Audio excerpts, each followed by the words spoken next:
再迎来卷风沙，恨不过一生的牵挂。愿做他掌上的明珠，献上我纯真的祝福。你爱朝我心，献情礼物，留下无悔的情愫。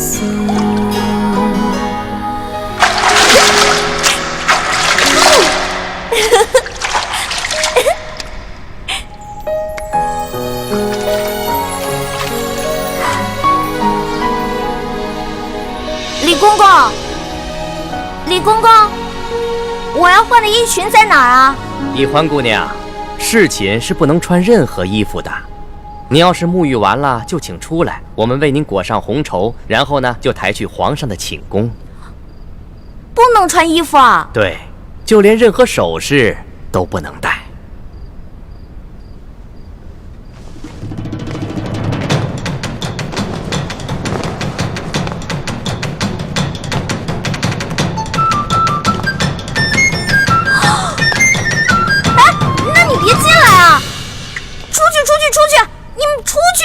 不行，必须由我们亲自给你裹好红绸，顺便检视一下易欢姑娘的身体皮肤状态，看看有没有突发的瑕疵，以防止易欢姑娘夹带其他的物品。那哪行啊，男女授受不亲。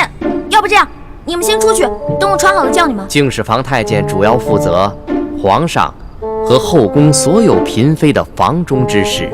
易欢姑娘入宫之后，难道就没有学习过吗？学是学过了，但我现在不是还有点不习惯吗？这。哎，你们！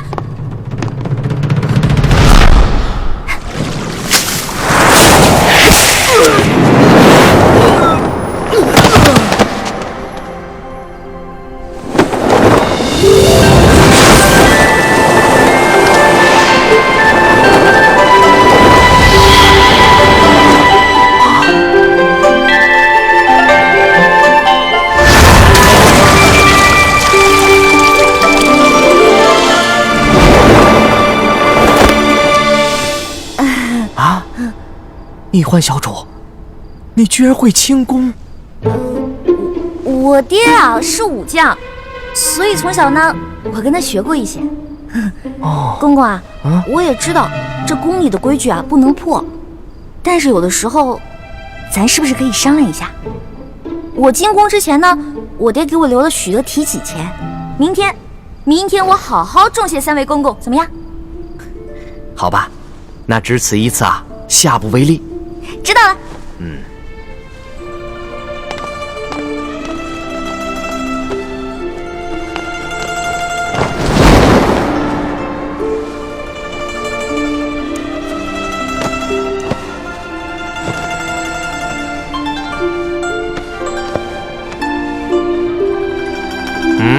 这。哎，那个公公，我把那个丝巾拿一下，我的丝巾。我的丝巾！哎，公公！易欢姑娘，别说丝巾了，一根丝线都不能带。我的丝巾，公公，我的丝巾！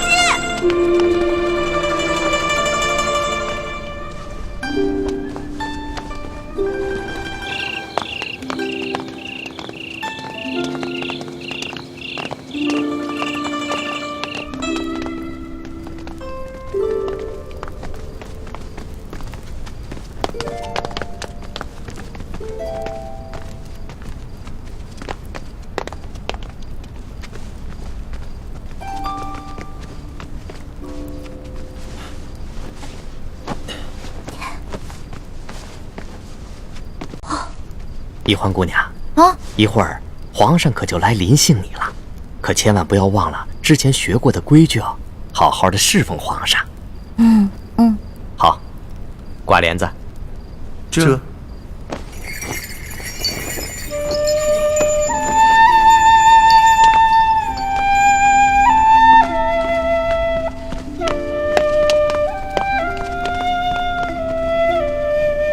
原来这就是皇帝的寝宫啊！也不知道龙小弟究竟和康熙那个小皇帝说好了没有？猪哥哥给我准备的丝巾没有了，万一这小皇帝临时起了色心，假戏真做了，那可怎么办啊？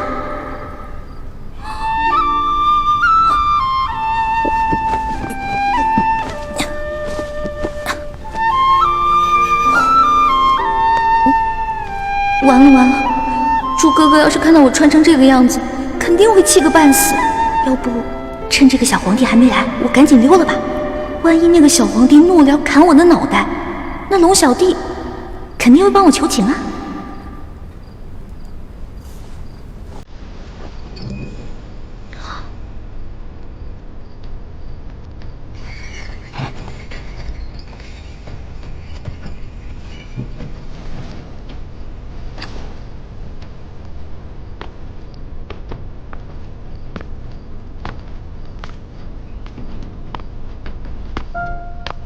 你要去哪儿啊？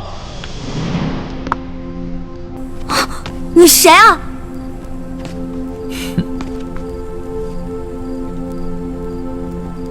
除了朕，还能有谁啊？你是皇上？你是皇上，为什么要戴面具啊？朕喜欢在临幸后宫嫔妃之时，玩一些有情趣的小游戏。臣女一欢叩见皇上，皇上万岁万岁万万岁！起来吧，这里又没有外人，不必那么拘束。谢皇上。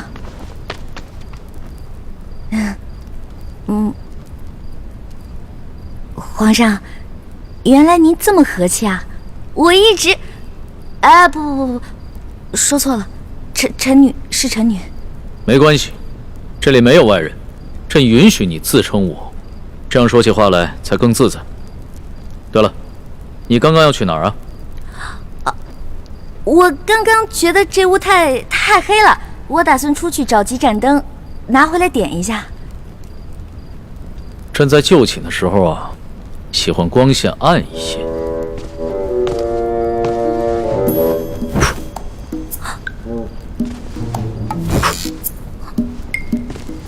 皇上，您别把最后一盏灯也吹灭了，我怕黑。别怕，有朕呢。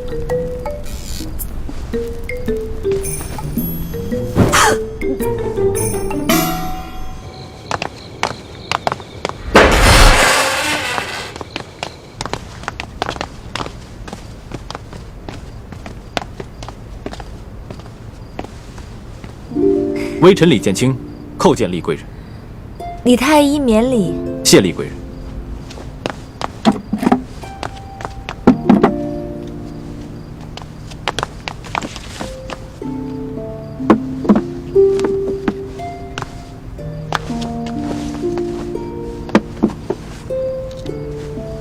有劳厉贵人。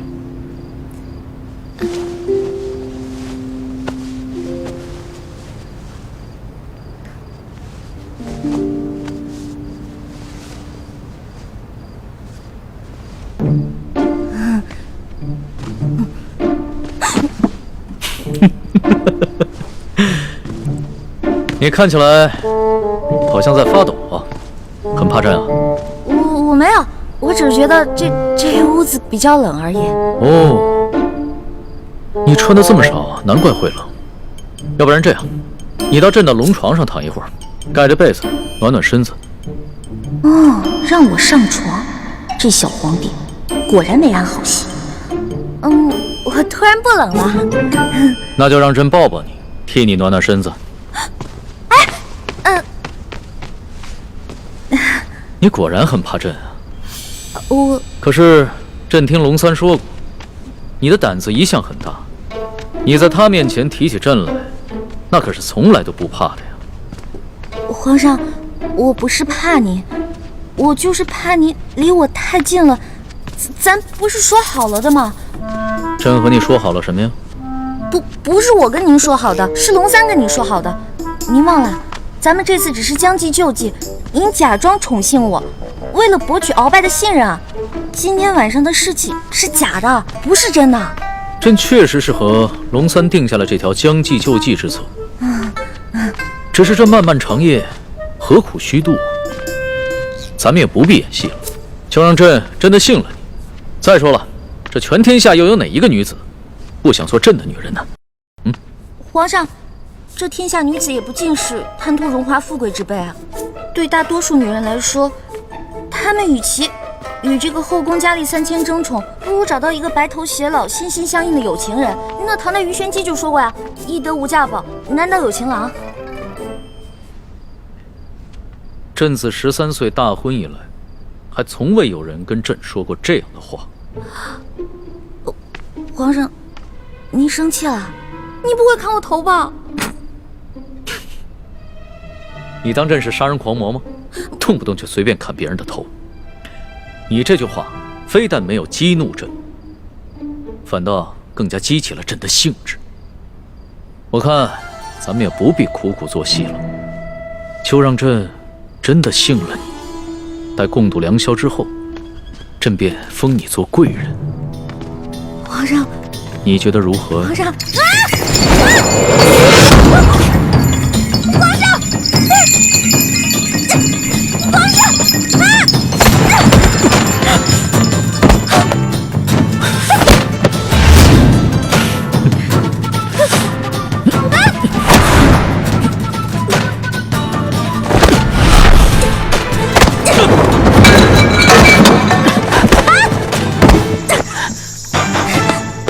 皇上，谁让你们进来的？启禀皇上，奴才见到殿内没了灯光，又有打斗之声，还以为来了刺客，所以赶紧进来护驾。刺客？什么刺客？哪有什么刺客？没有朕的旨意，谁也不许进来。这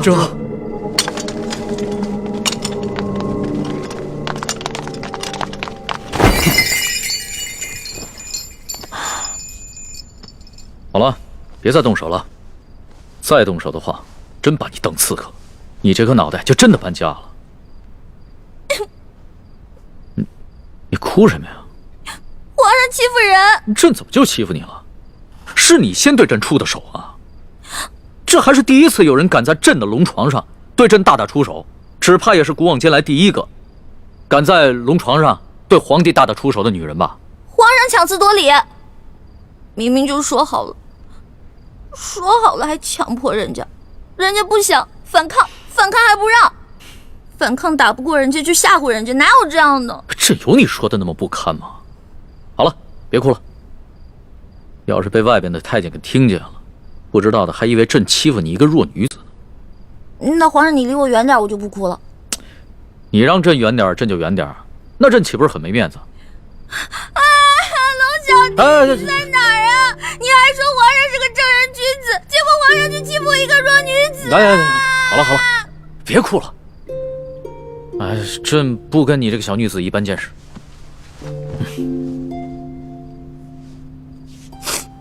去找太医院的当值赵方抓药，我还要留下来给厉贵人扎针。是。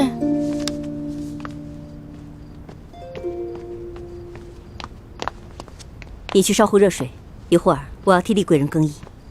是。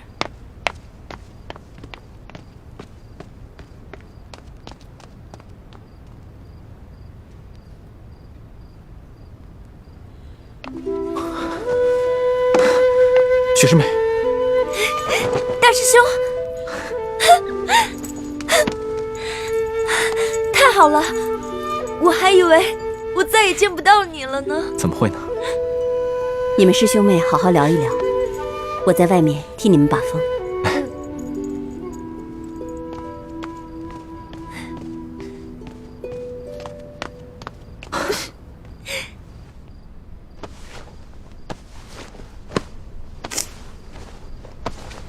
你找什么呢？我想找个手巾擦擦脸。这龙床上哪有手巾啊？朕也不想传太监打扰我们。哎，你又想干嘛？放心吧，朕不会动你的。朕堂堂天子，一言九鼎，给你擦个眼泪。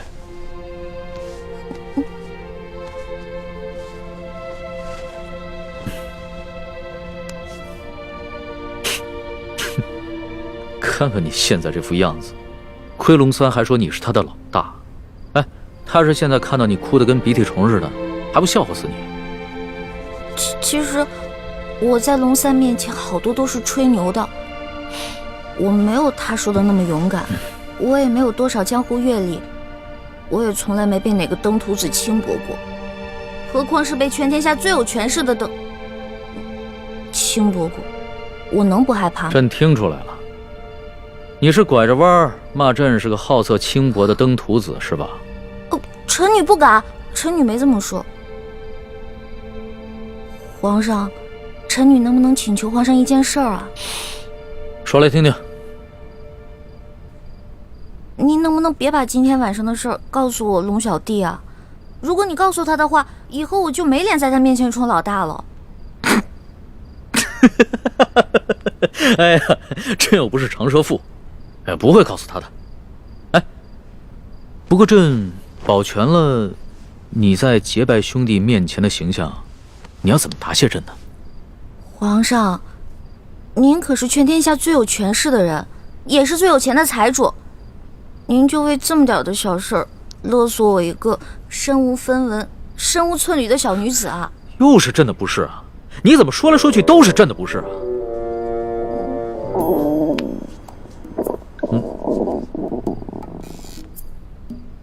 什么声音？是我肚子叫。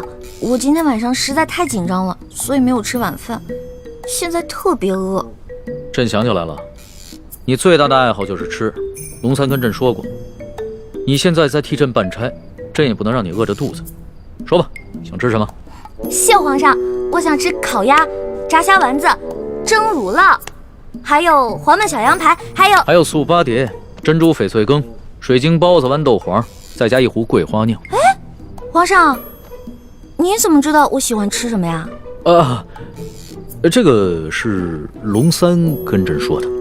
龙三跟朕说呀，你们两个头2次见面的时候啊，你都在跟他抢吃的，朕听着有趣儿，所以印象也就特别深刻。这个龙三，以后再也不理他，怎么把我什么都告诉人家？朕可不是人家，朕是皇上。来人，掌灯，传膳。倾城，你进宫的这些日子以来，过得还好吗？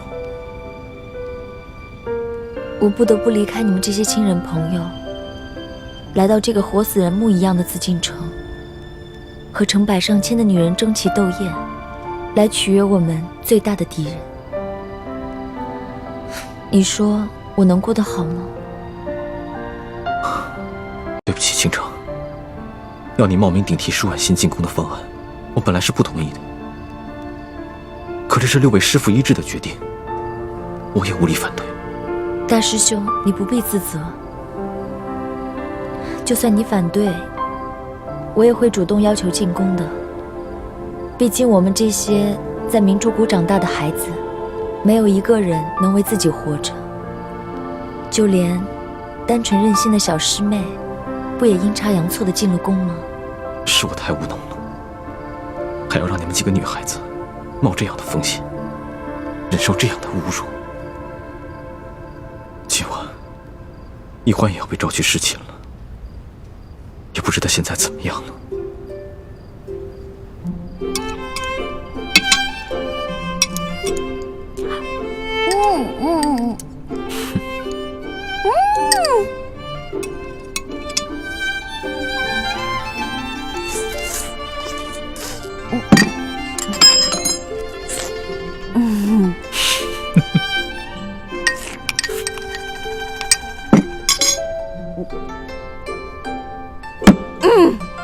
饱啦。吃好了？谢皇上恩赐。撤掉吧。这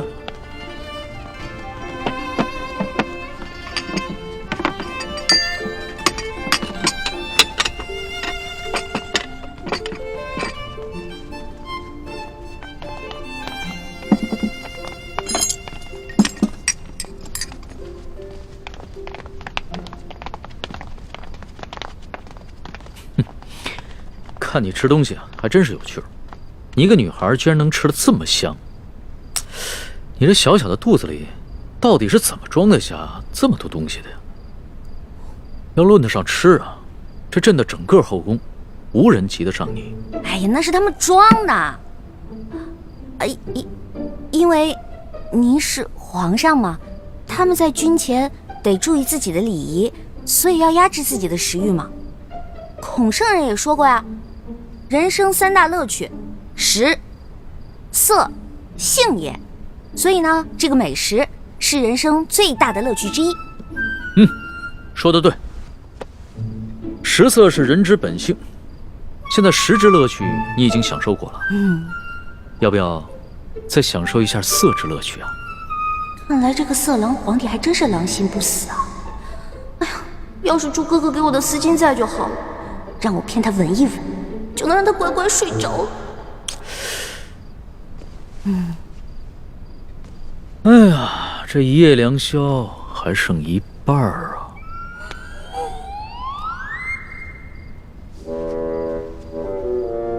你要不要到朕的龙床上休息一下？哎呦呵！你又想干嘛呀？皇上，吃太多了，我撑到嗓子眼儿了，我想运动消化一下，可以吗？行。要是连这个朕都不准，那朕岂不是很不懂得怜香惜玉啊？你既然想消食，那就请便吧。谢皇上恩典。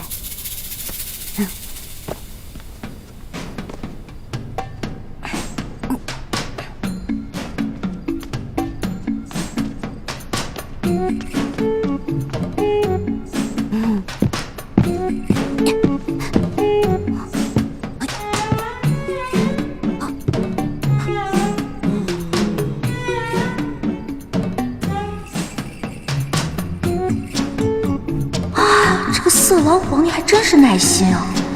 看来是打定主意要吃了我总不能就这么运动一晚上吧？这可怎么办？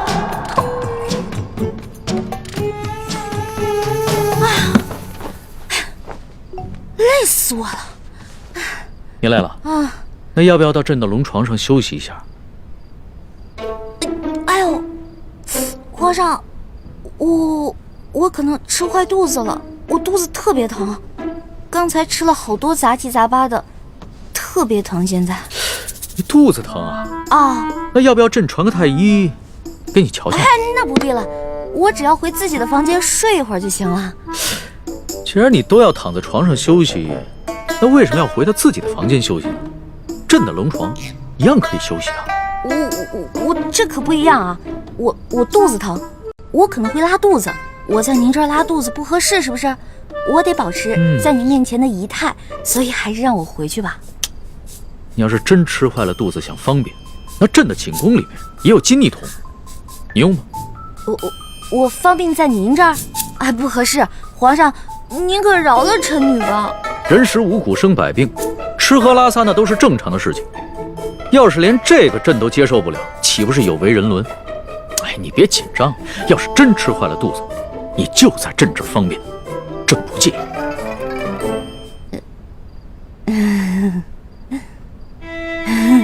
你看着我干嘛呀？黔驴技穷了，是吗？这个色狼皇帝想吃了我，门儿都没有。哎，有了，我可以骗他行酒令，我灌醉他。为什么又不说话了？是不是又在想什么花招啊？哎，皇上，咱们玩耍骰子赌酒吧。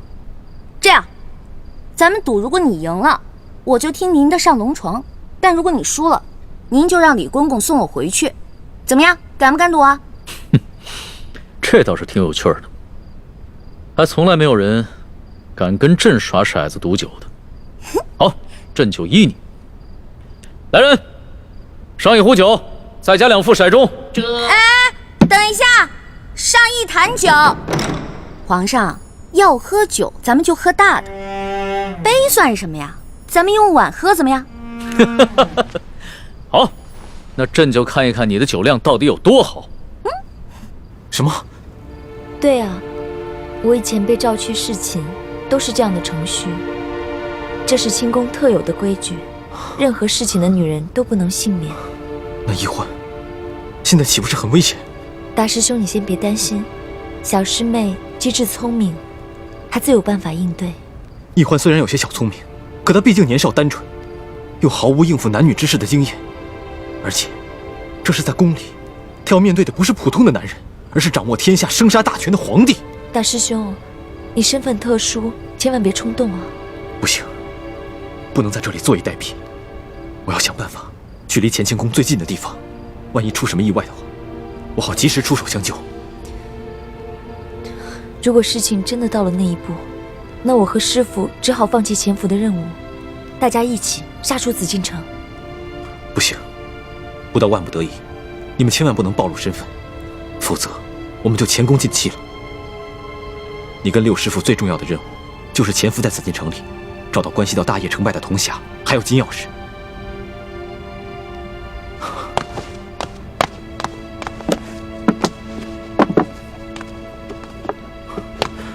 我先走了，你多保重。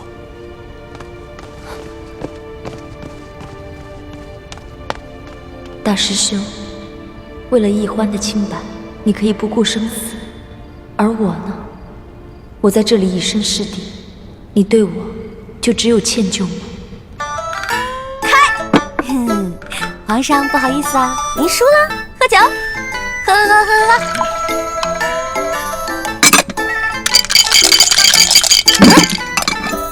皇上输了，接着喝。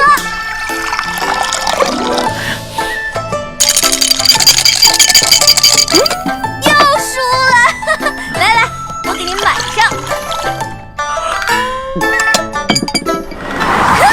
又输了，又输了，接着喝。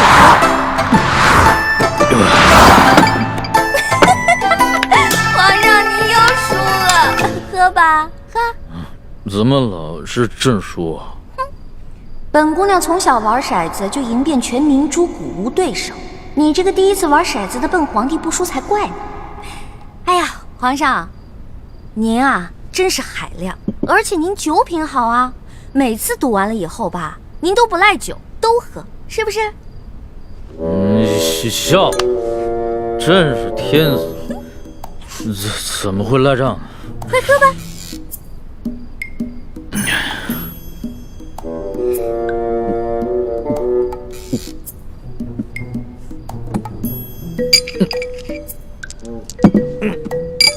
皇上，咱们再来一局呗。不行，皇上，不行，真不行。哎，去哪儿啊？这酒还没喝呢，皇上。皇上，皇上。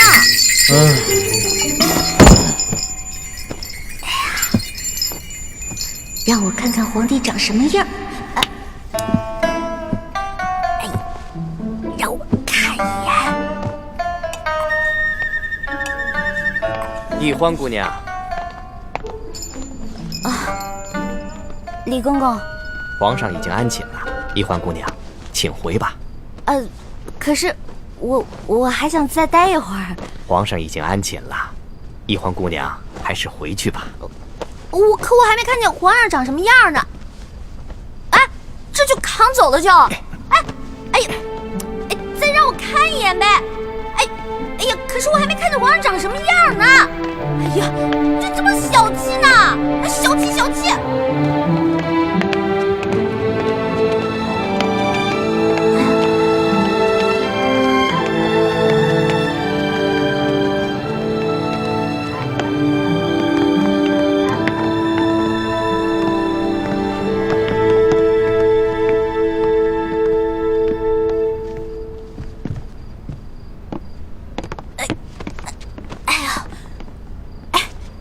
李公公，今天多亏了您了，拿着吧。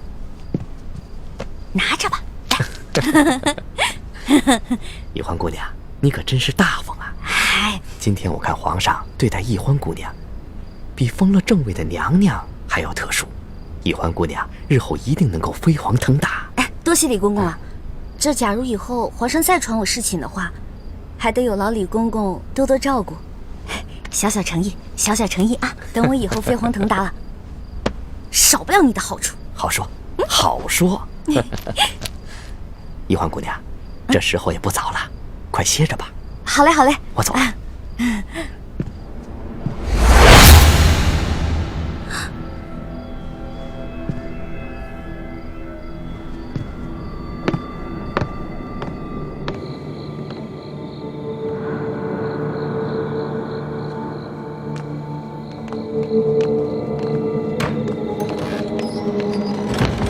公公，这儿有没有方便的地方？咱家带你去吧。哎呦，那有劳公公了。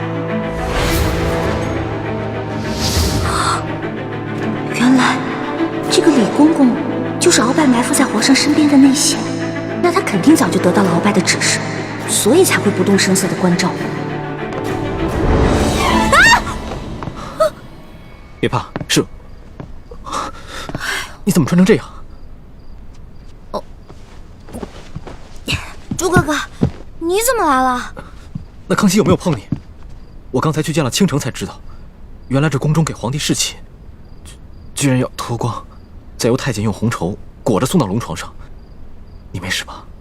哎呀，我没，哎呦，我当然没事了。真的没事？听倾城说，侍寝的时候连一根丝线都带不进去，我给你的蒙汗巾肯定也带不进去吧？那你怎么应付的？我就不信，那康熙看到你这个样子，他会不动心吗？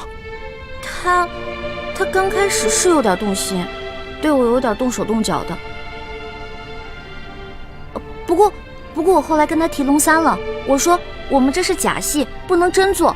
后来他就没怎么样了。真的？真的。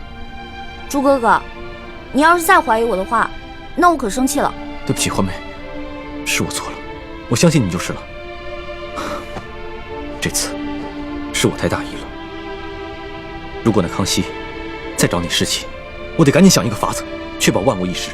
哎呀，朱哥哥，你先别着急嘛，我有重要的事情要告诉你。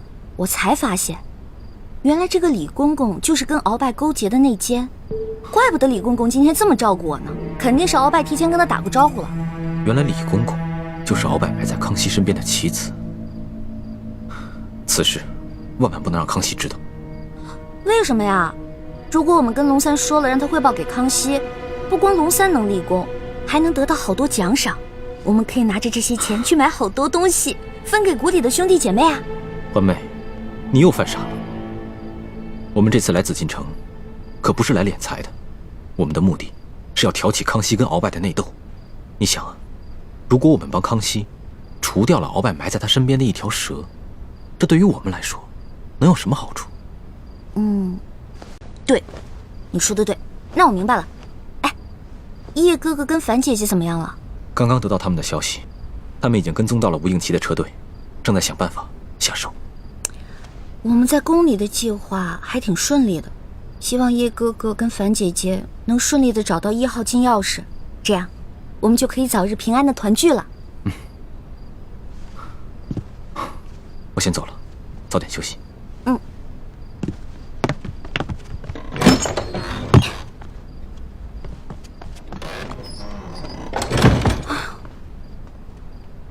折腾了一晚上，也没看到那个小皇帝长什么样。他长什么样呢？你觉得如何？皇上啊！嗨，我管他长什么样呢，反正不过就是一个风流流氓鬼。呸！不管了，睡觉去了。这个龙小弟怎么回事？还不来？气死我了！老大，哎，放手，待会儿被人看见了，咱俩都有麻烦。我问你，为什么让我等那么久？哎呀，你还说呢？要不是昨天晚上你把皇上管多了，啊，今天我值班，他没醒的话，我能擅离职守吗？哎呀，那个小皇帝啊，真不行，非要跟我喝酒玩骰子，我几下直接倒了。知道我是谁吗？我可是赌遍全乡无敌手啊！他能玩得过我吗？直接被我撂倒。小弟明白了，这个老大不仅武功比小弟高明，这别的本事也比小弟高明。那是，不然怎么做你老大呀？来啊，来，啊，过来，说句话。臭死了！怎么浑身酒味儿啊？没有吧？我有酒味吗？我早上漱口了呀。昨天晚上偷着喝酒啦？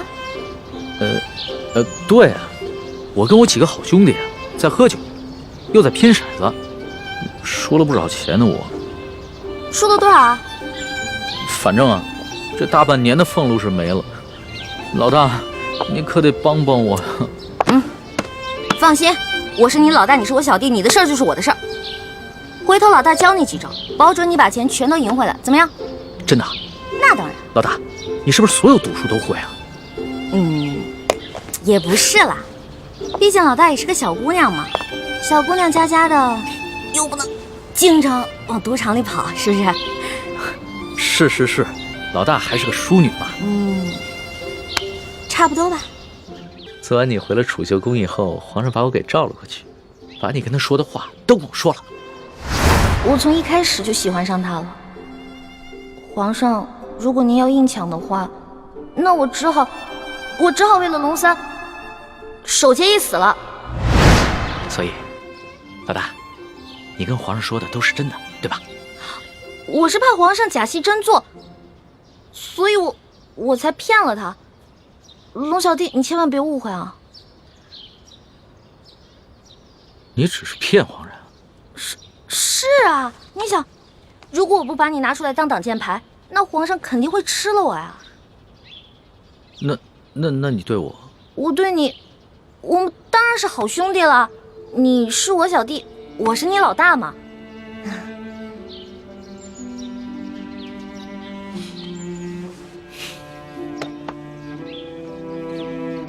怎么了？你生气了？不是生气，也许你就是情窦未开，说了你也不懂，或者是你根本就是在装傻，所以不论我怎么说，你都会装着不懂。我们两个不是一直挺好的吗？我们俩是兄弟，这样相处不是也一直挺好的吗？那是以前，那是我还以为你是个男人的时候。可你现在呢，就是一个明艳动人、活泼可爱的女子，我怎么把你当成同性兄弟看待啊？龙小弟，我忘了告诉你了，我其实从小就许配给人家了。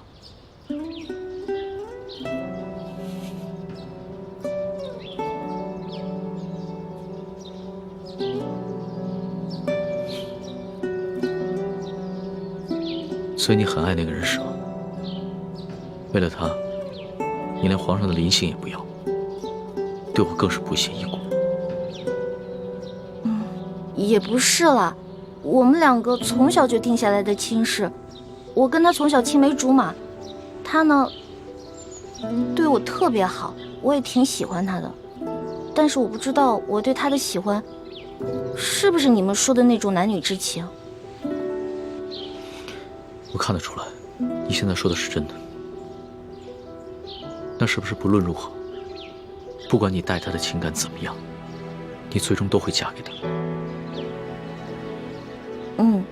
我的未婚夫曾经很富有，很有权势，但是后来他们家衰落了，他一心想着要成家立业，先成家再成亲，所以我得一直等着他，我不能嫁给别人。好吧，我明白了。但是皇上信以为真了，他跟我说了，为了照顾我的感受，从今天晚上开始，不会再找你侍寝了。真的？哎呦，龙小弟太好了，多亏了有龙小弟，要不然都没有人在这宫里罩着我了。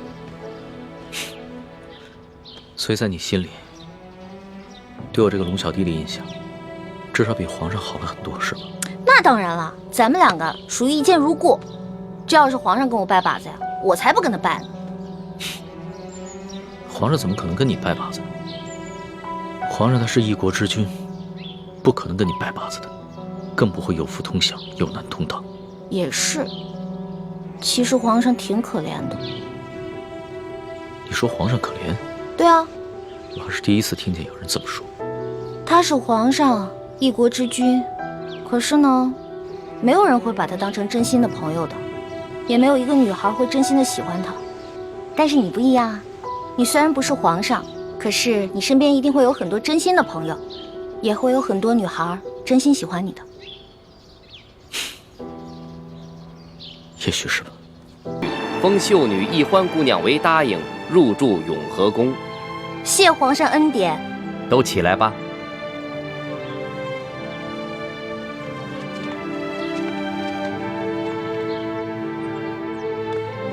哟，易欢，你这一连侍寝3日，我们还以为皇上多宠爱你呢，没想到就封了个品阶最小的答应。答应就答应吧，反正对我来说都一样。哼，易欢姑娘，您也不必失意。皇上自亲政以来，还从未一连3日召同一人侍寝，这足见皇上对易欢姑娘还是与众不同。虽然只是暂时封了个答应，想必是易欢姑娘有什么地方惹皇上不高兴了。皇上只是稍稍惩戒一下，只要易欢姑娘能够吸取教训，想必皇上还会有恩旨的。谁要讨好那个色狼皇帝了？我才不在乎什么品阶呢。永和宫是雪姐姐的住处，小皇帝阴差阳错的把我安排在了永和宫，比让我当皇后独居中宫都好。易欢姑娘，永和宫的住处已经收拾妥当了，随奴才前去吧。有劳李公公。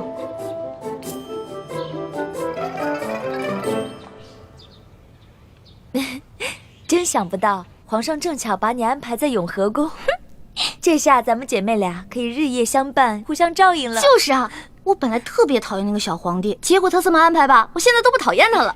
又开始任性了。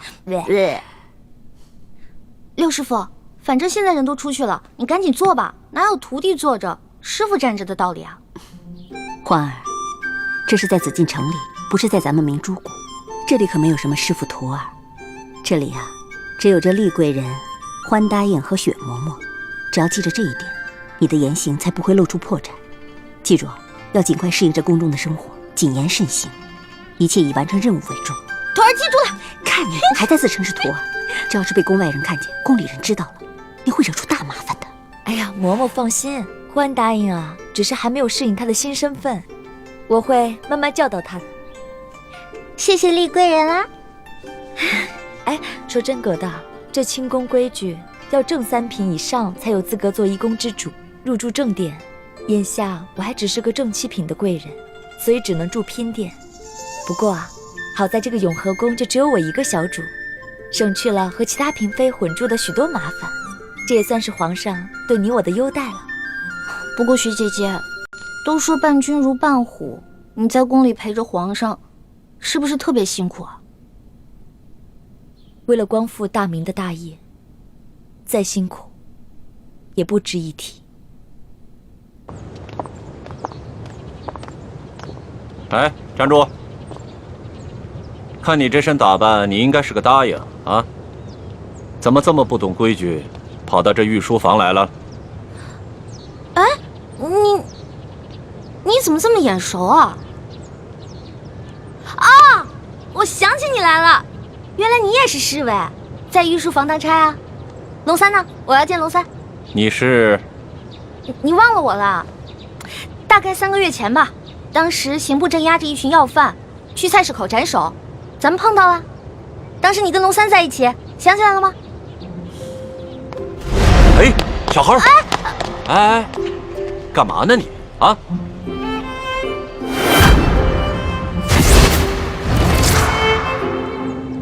是你？我呀？哎，你是个女的，还进宫当了个答应。哎，龙三呢？龙三？难道你不知道龙三他是？我知道啊，龙三他不是御前侍卫吗？在御书房当差。哦，他是这么跟你说的。我明白了。龙三他今天不在，你身为答应，也是后宫中的人，没有宣召呢，不得随便来到御书房，以免惊了圣驾。现在皇上啊，马上就要退朝来御书房了，啊，你赶快回去吧。哦，龙三也不在，走就走嘛。皇上哪那么容易就惊了圣驾呀？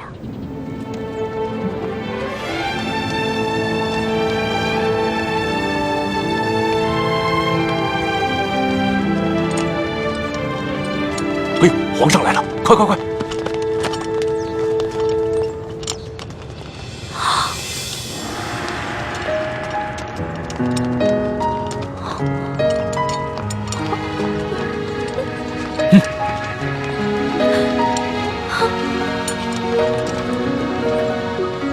你见了皇上，为什么不跪呀？你是皇上？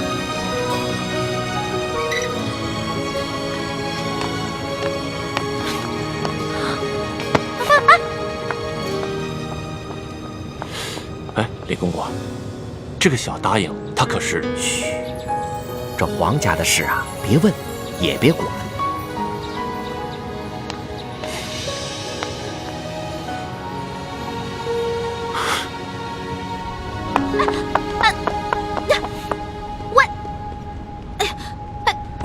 你到底是谁啊？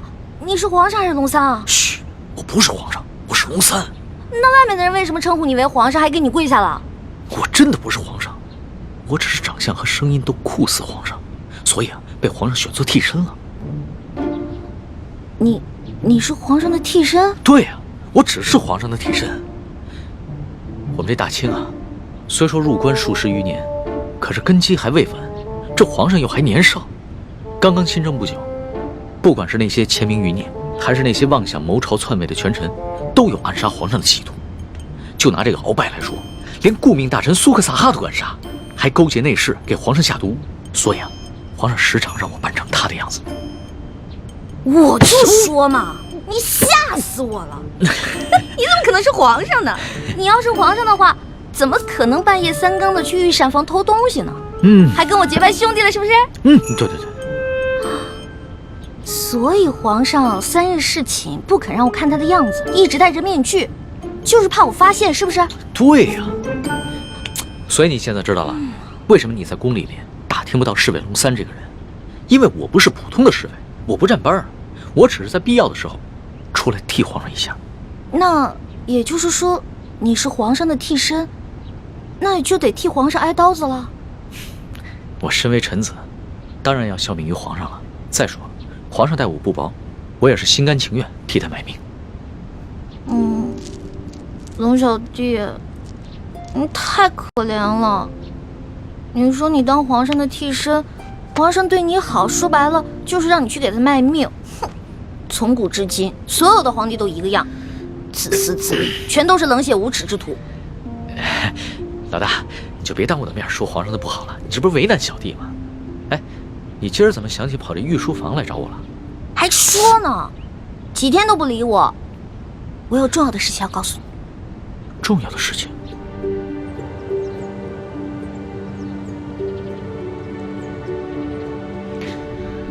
这皇上一听说丽妃遇刺，就怀疑过鳌拜，没想到真的是他。可不是嘛，这个鳌拜勾结内侍，行刺嫔妃，简直是胆大包天，把皇上都不放在眼里。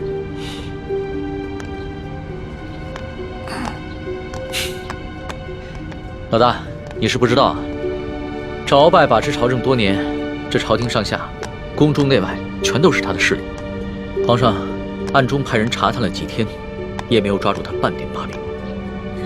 那难道就这么算了？小不忍则乱大谋，眼下还不是跟鳌拜翻脸的时候，所以只能当作暂不知情了。这个鳌拜贼心不死，还逼着我哥哥要去刺杀厉贵人。你务必跟你哥哥说一下，千万不要听命于鳌拜。皇上已经在暗中想办法铲除鳌拜了，所以要拜托你哥哥多跟鳌拜周旋一段时间了。哎，放心吧，我哥哥啊肯定不会助纣为虐的。不过你说这个小皇帝他的计划可行吗？会不会很危险啊？老大，这皇上呀，可不是你想象当中的那个风流好色之徒。他呀，虽然年少，但是有勇有谋，也算是一代明君吧。龙小弟啊，你就是天生当奴才的命啊！我说，都这个时候了，还替你那个皇上主子说话呢，他能有什么很高明的策划呀？按照我的想法，他呀就是不把你的命当命，关键时刻让你去给他当替死鬼，知道吗？老大，你就别当着我的面说皇上的不好了，你这不是为难我了吗？行，我就是因为把你当兄弟，所以我跟你说话才不避讳。既然你不想让我这样说的话，那以后去捡好听的，假的话跟你说呗。好了，我这气量没那么小，气会连一个小姑娘的口无遮拦都容不下。我知道，你之所以骂皇上，是因为担心我的安危，对吧？当然了，龙小弟，在这个世界上，除了我的亲人，你就是我最亲的人了。你听我的啊，你可千万别因为什么你的皇上、你的主子去卖命，关键时刻你得记得保护好你自己，千万别于衷，知道吗？好，你就放心吧，我可以悄悄地把皇上的计划告诉你。你把皇上的计划告诉我，这么重要的事儿，你不怕我卖了你啊？在这皇宫里边，除了皇上和太皇太后，你就是我最相信的人了。谁让你的心思最为单纯的？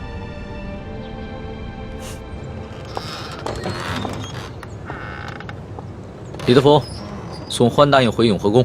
这。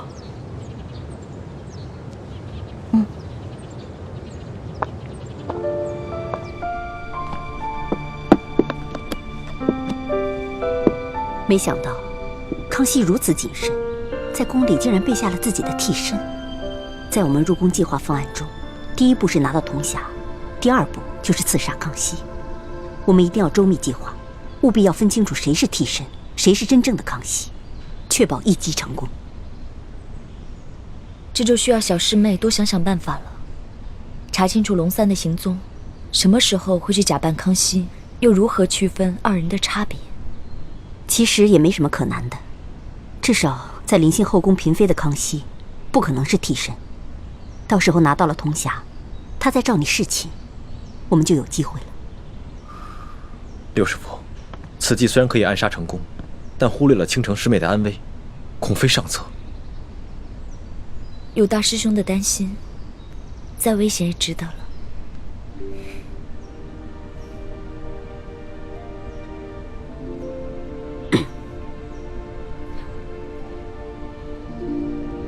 这行刺康熙的行动是下一步计划，还早着呢。我们还是现在想一想接下来的行动。康熙居然会派几个会摔跤的小子去擒拿鳌拜，这个计划比我们未来行刺的计划更加冒险。不如我把康熙擒拿鳌拜的计划告诉鳌拜，鳌拜岂会坐以待毙？到时候他们君臣内斗，无论谁赢谁输，我们都可以坐收渔利。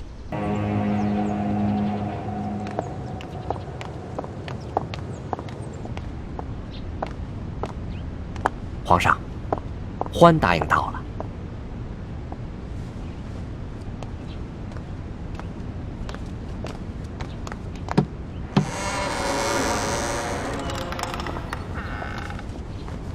一欢，叩见皇上。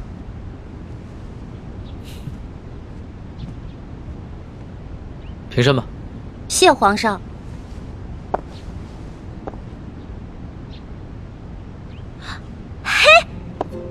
是你呀，龙小弟！哎呦，你小气的，你给我装什么皇上啊？这皇上跟龙三竟然长得一模一样，你怎么知道在你面前的是龙三，不是皇上呀？我怎么可能不知道啊？哎，皇上啊，那3日侍寝，虽然把灯光调得很暗，而且还戴了个面具，但是我可以看他的眼睛啊，他的眼神跟你完全不一样。你的眼神呢，温柔体贴，他不是。皇上看你的眼神很冷漠疏远吗？也不是。他看我的眼神有一种猎人看猎物的感觉。哎，我也说不清楚，反正那种感觉就很奇怪，就是觉得他不是什么正经皇帝。要不是你们俩眼神不一样啊，我还真认不出来。哎，对了，你叫我来干嘛？我这次叫你过来呢，是想跟你道个别。道别？你要去哪儿啊？还记得我上次跟你说过的要擒拿鳌拜的计划吗？今天就是计划展开的日子。皇上已经宣召鳌拜单独来御书房觐见，所以我要亲自动手，和那些训练已久的侍卫和太监们一起擒拿鳌拜。什么？你要亲自跟鳌拜动手？鳌拜可是大清第一勇士，你亲自动手你就死定了。鳌拜一日不出，皇上就无法真正亲政。而且，鳌拜手握军权，皇上也不敢下旨捉拿鳌拜。但是鳌拜此人呢，自恃武功甚高，性格极为孤傲，他绝对想不到皇上会找几个摔跤手在宫里边要擒拿他，这样出其不意，反倒有可能成功。而且皇上还安排了李公公在茶里边下了一些药，鳌拜喝了以后就会内力尽失。李公公，皇上让李公公来协助你？对啊，李公公从小就进宫了，侍奉过太祖皇帝和先皇，深得太皇太后的宠幸。可是那个李公公怎么了？算了，没事了。龙小弟，你别那么傻，你别替皇上去卖命，你肯定会死的，你别去了行不行？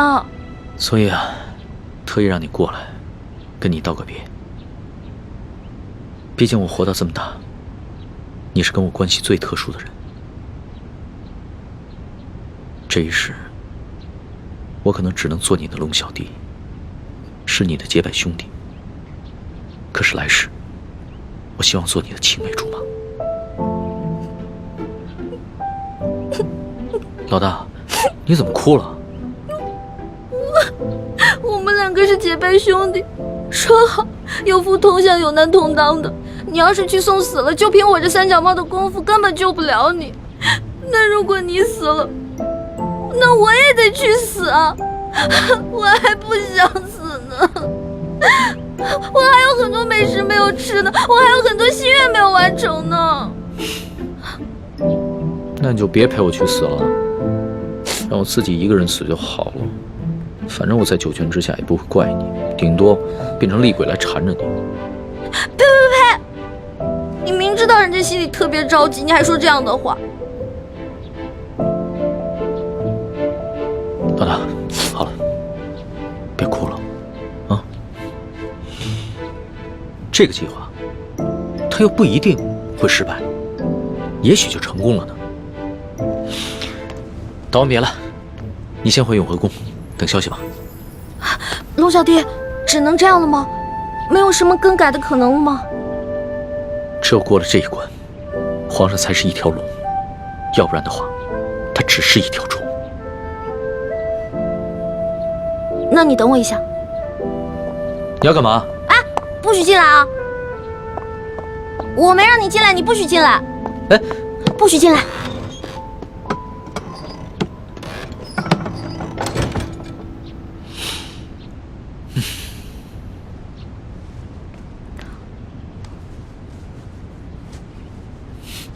老大，你好了没有啊？你再不出来，鳌拜可就来了。哦，我知道了，马上。老大，我进去了啊。老大，你好了没有？老大，你不会真是以为我要赴死了就要以身相许了吧？呸！你怎么变得跟那个小色皇帝一样了？真是近墨者黑。喏，给你的。这个是金蚕背心，鳌拜给我的，据说可以刀枪不入，水火不侵。反正我留着也没用，给你穿吧，你还能保护着你自己。好香啊，老大，这上面还有你的体香和体温呢。你干嘛用那种色眯眯的眼神看着我呀？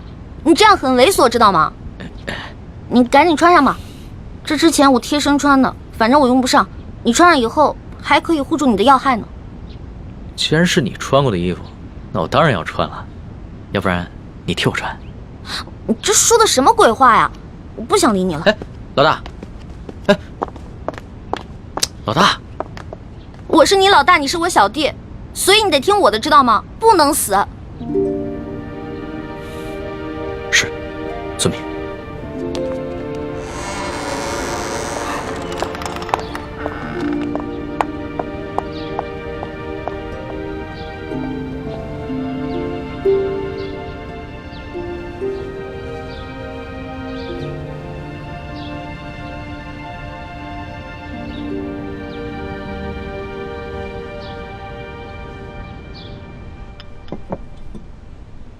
六师傅，康熙擒拿鳌拜的计划如箭在弦，一触即发。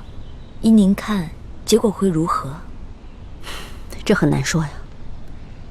康熙少年老成，而且又有太皇太后和一帮效忠爱新觉罗的老臣撑腰，而鳌拜又老谋深算，在朝廷中也树大根深，这两虎相争，谁赢谁输，还真的挺难预料的。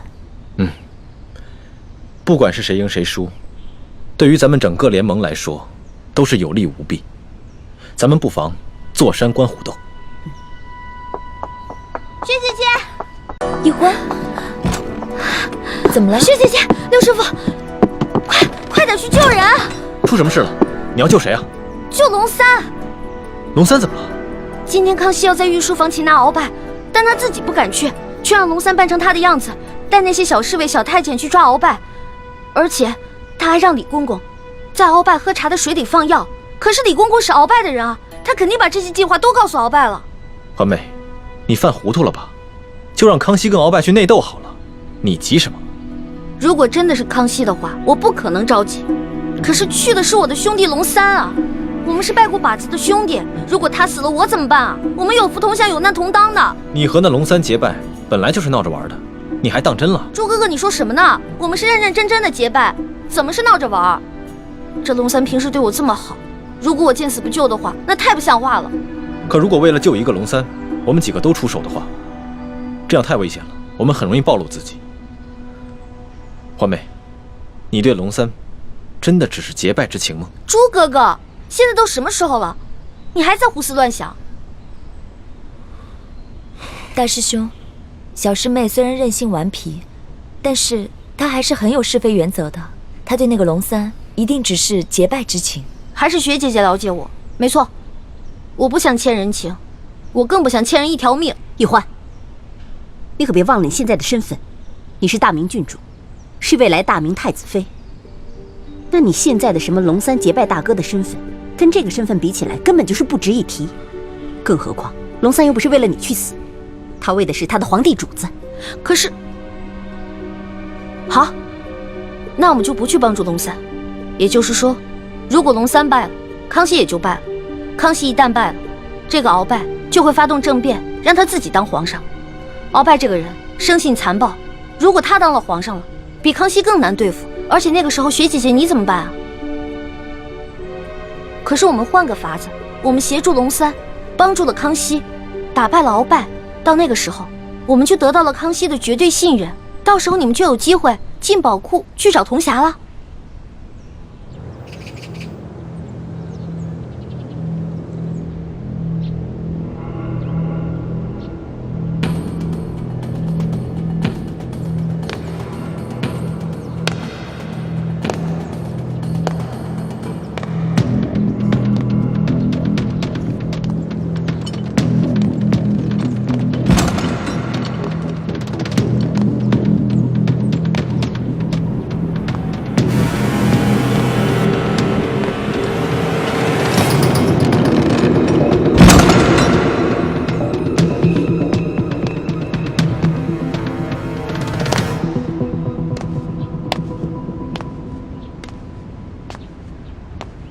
奴才参见皇上。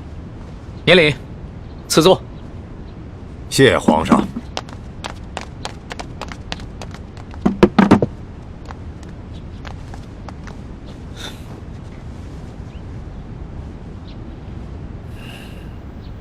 此茶。这。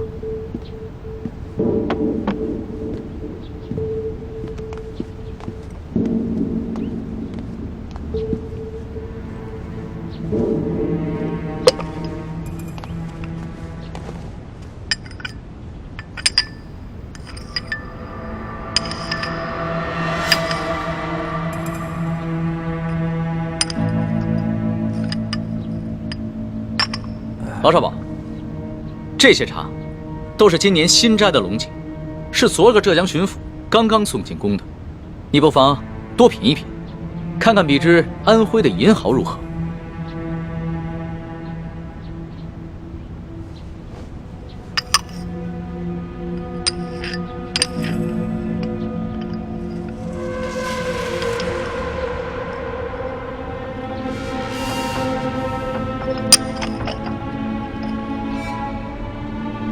哎，奴才是个粗人，什么茶到了嘴里都是一个味儿。皇上宣召奴才，有何事垂询啊？敖少保，你不妨先看看这些奏折。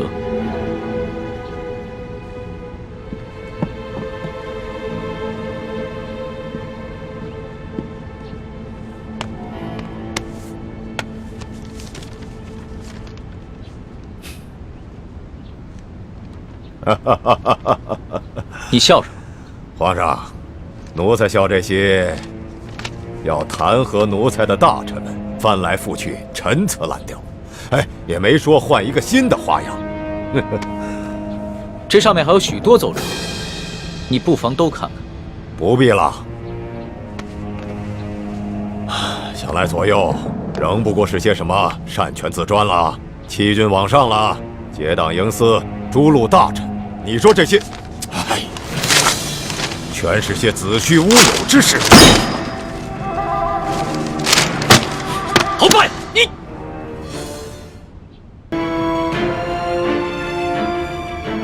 皇上，这数十位联名上书的大臣，分明就是在构陷奴才，这是在离间你我的君臣之义，这简直就是对皇上的大不敬。奴才恳请皇上下旨，让奴才把这些乱臣贼子一一捉拿。你凭什么说这些弹劾你的奏折都是构陷之词？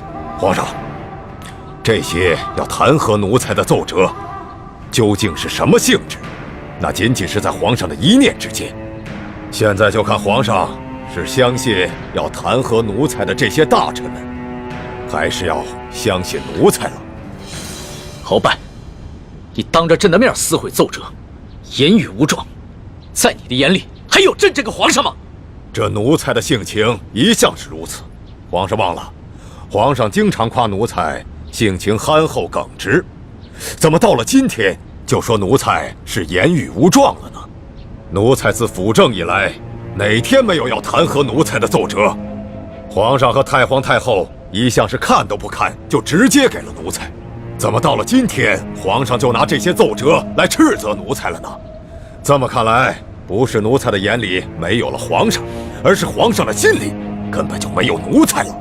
到了现在，你还在强词夺理，丝毫没有悔改反省之心，真是让朕心寒呐！好了，皇上，你也不必处心积虑地挑奴才的刺儿了。皇上现在无非是翅膀硬了，想独揽大权，嫌奴才碍眼了。还是老话说得好，鸟进弓藏，兔死狗烹。皇上要如何发落奴才，就请直言吧。好，鳌拜，朕知你辅佐三朝，劳苦功高，朕看你不如安心找一个地方颐养天年吧。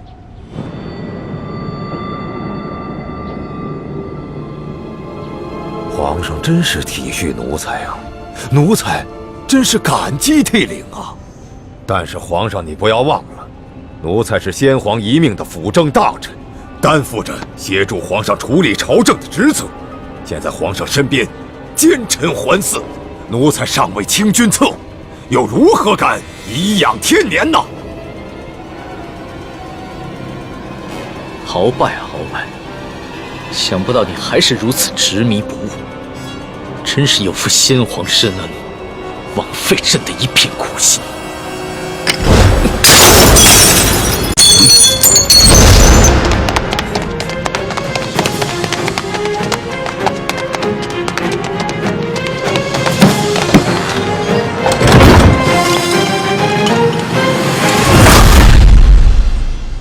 按理说，我们站在康熙这边，得到的利益会更大一些。可是现在我觉得，鳌拜获胜的可能性会更大。如果我们站错了队，那我们将会前功尽弃。那我们再等等吧，看情况，再随机应变。不能再等了，朱哥哥，你都不知道，龙三的武功还没有我强呢。鳌拜一只手直接把他掐死了。欢妹，这么重要的事情，我们当然要权衡一下。好，那你们权衡吧，我等不了了，我得去救我的龙小弟了。哎，欢妹，一欢对这个龙三有点过于担心了。大师兄，我觉得小师妹说的不无道理，眼下就是一场豪赌，我们把赌注押给康熙，对我们似乎更有利。我等不了那么多了，我得去救他。哎，太子，我也跟你一起去。不能去吗？倾城，为什么？你不能去。无论康熙和鳌拜谁胜谁负，你我都不能暴露身份。可是鳌拜号称大清第一勇士，我担心大师兄不是他的对手。你放心，太子自有分寸。如果情形不对，他一定会及时发出求救信号，到时候我们再见机行事。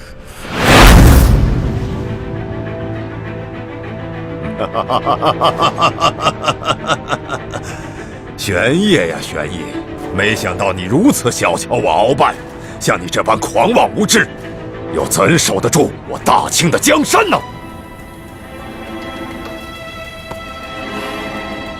好，那老夫就先送你去见先帝，再另立新君吧。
你们这些不羞未干的小儿，就想拿下老夫，天大的笑话！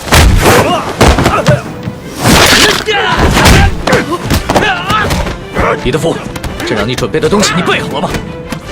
回皇上，奴才岂敢抗旨？奴才确实在茶里下了内力散，奴才也不知道为何会失去效果啊！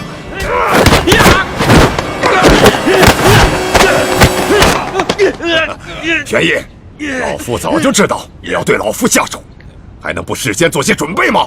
告诉你，在来之前，老夫就预先服下了能解百毒的辟邪丹了。快起来！只要抓住了鳌拜，官升3级，赏金1000两。真是不见棺材不落泪。来吧，送死吧！